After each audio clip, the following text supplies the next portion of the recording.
some people who are not experienced don't really know what to look for. So certain symptoms that you want to look for to diagnose problems or potential problems would be the following. You can look and see if the fish are eating as they normally eat.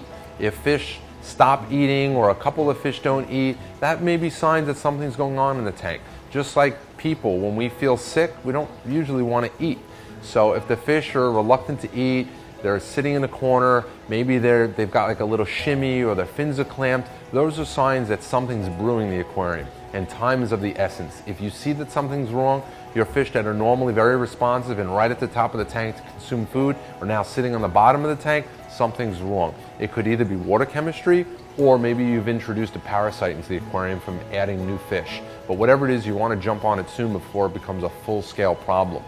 Look at the fish. See if they have any symptoms on them, if there's any body slime, if their eyes are a little bit cloudy, if they have white spots, and then either research these symptoms online further to see what could be wrong, as certain symptoms on the fish can be identified, like white slime could be ammonia buildup, red burns in the fish could also be ammonia buildup, white spots in the fish would be parasite, cloudy eyes could be an external like trematode burrowing into the eye. Nasty stuff, but these are the symptoms you want to look for. You also always, anytime something seems out of whack, test the water. Make sure your heater's functioning. Sometimes heaters stop working and you don't even realize it. Your thermometer broke months ago, but the heater's been working so you haven't replaced it, and your water temperature's too cold. Well, the only way to know this is by looking at the fish and seeing that they're not eating as much.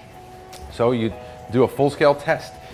Test the temperature, test the pH, test the ammonia, test the nitrite. Make sure all your filters are plugged in and they're all working. Sometimes filters become clogged or they just stop working mysteriously and they go unnoticed. And the water's been running, the tank's been running for a couple of days without a filter. So the first thing you want to do is look at the fish and see how responsive they are. They are like the canaries in the coal mine.